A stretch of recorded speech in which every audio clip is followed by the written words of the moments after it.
Hello Team Northside, and welcome to this edition of Catching Up with Craft. First and foremost, my apologies, we missed last week. Again, I'm going to encourage, if you haven't already, get your COVID-19 vaccinations as well as your flu shots. There's a lot going on, a lot to celebrate all throughout Northside, and we couldn't be more proud and excited for all of our accomplishments. To begin, Stevenson Middle School celebrated their 50th anniversary. It was a great event for the entire Stevenson community that really honors 50 years of success. Beside the amazing student performances, it was a special treat.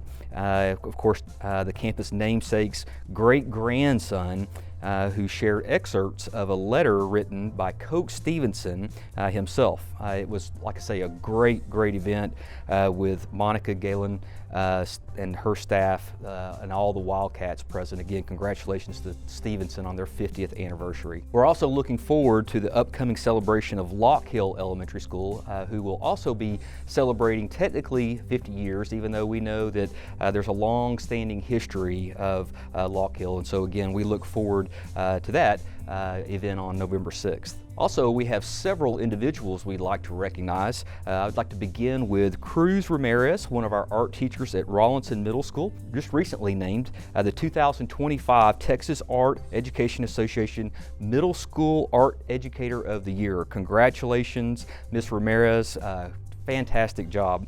Also, Teresa Yasker, our Assistant Director for Visual Arts, is the TAE Art Educator Supervisor Administrator of the Year, and that's the Texas Arts Educators Association. And again, congratulations, Teresa. We are so thankful for all that you do to support our fine arts throughout Northside. Saul Cepeda is our science teacher at Hobby Middle School Magnet. He is the 2025 Outstanding Secondary Science Teacher, recognized by the Science Teachers Association of Texas, otherwise known as STAT. So again, congratulations, Saul. Great job. Our bowling season kicked off successfully.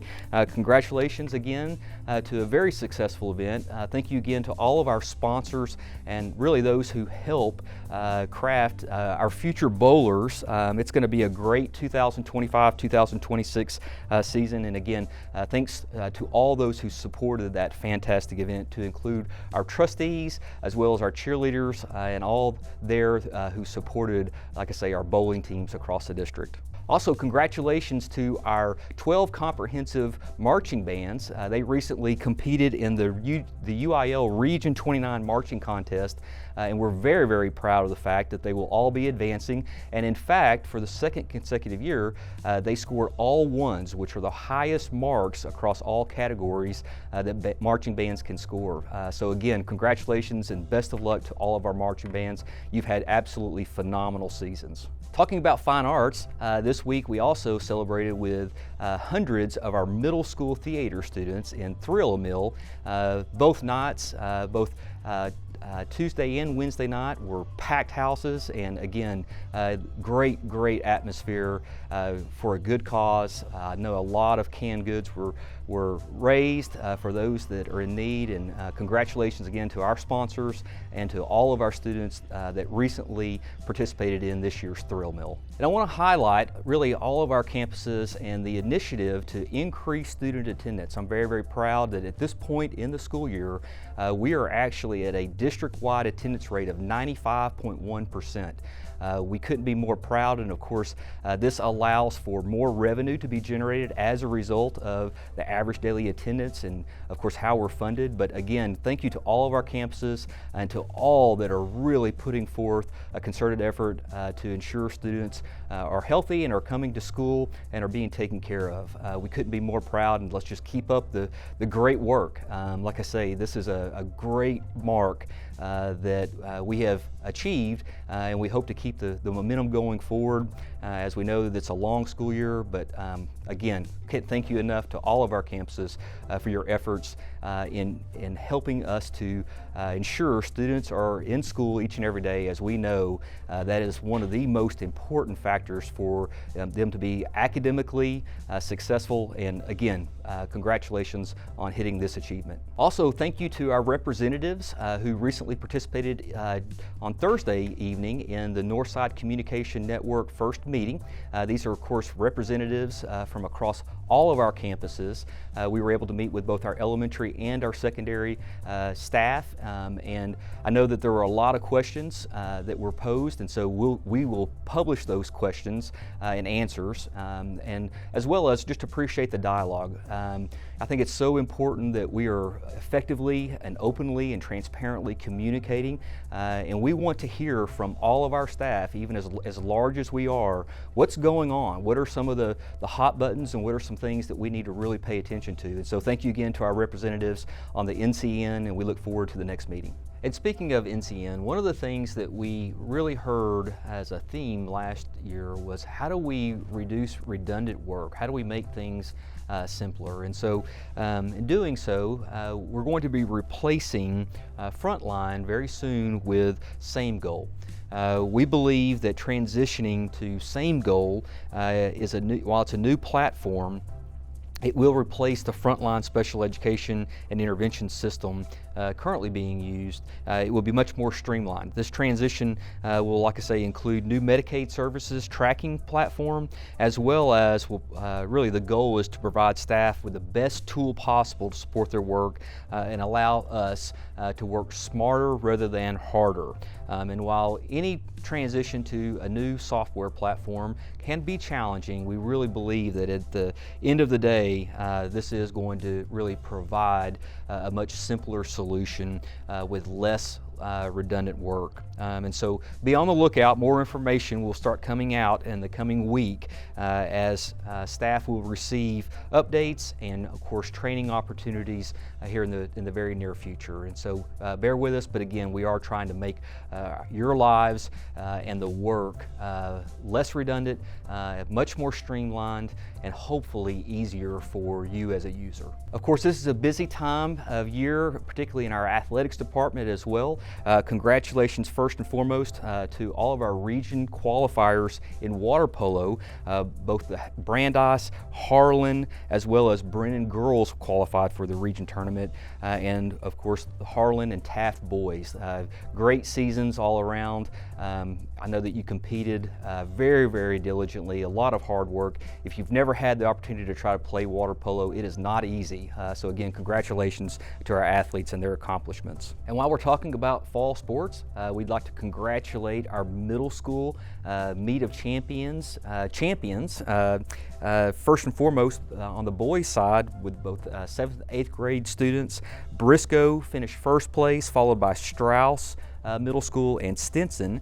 And then, of course, our ladies also had very successful seasons, with Briscoe taking first place, Strauss Middle School taking second place, and Folks third place. Congratulations to our middle school cross-country athletes. This is a program that we just recently started, and I really believe that this is helping not only our students have additional opportunities, but also really helping to build our high school cross-country program. So again, thank you to our coaches, our sponsors, for a very successful middle school cross-country season. And speaking of cross-country, we also had our regional high school cross-country meet, and we had 3 runners, outstanding runners, that it will advance to the state meet to be held on November 1st. Congratulations to Kaylin Brunson, representing Brennan High School, Adeline Miller, Taft High School, and Aiden Adams from Clark High School, who finished 4th overall in the regional meet. We wish you the best of luck at the state meet here in just a short couple of weeks. As we get ready to conclude volleyball season, we wish the very best to those teams that will be advancing, which we'll highlight next week as they advance on to the playoffs in the coming week. And of course, as the temperatures are starting to cool down, it would encourage you to catch really the last part of the football season. It's going to be a tight race in all 3 districts, and they are all having phenomenal seasons. And looking ahead, we are celebrating Red Ribbon Week, which runs now through October 31st. I think this is obviously an important initiative as we continue to encourage students to steer clear of any drugs and or alcohol. We know the impact that can have on an individual's life, particularly our young students. And so thank you in advance for joining in the efforts to celebrate this important cause. And then October 25th, 25th is Make a Difference Day.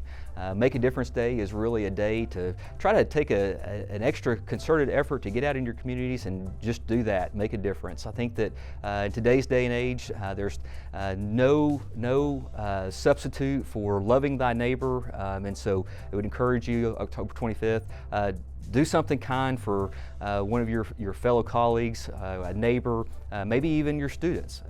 So October 25th, make a difference. My understanding is that we have two organizations. Where are our Young Lake organization participants, club members? All right, congratulations. What about the young gentlemen? All right. Now, so I was able to read your letters, and I'm going to ask, is Jose here? Jose, come on up here if you don't mind. Well, Jose, you composed a great letter, and you justified why Driggers Elementary School is deserving of the Spirit Stick.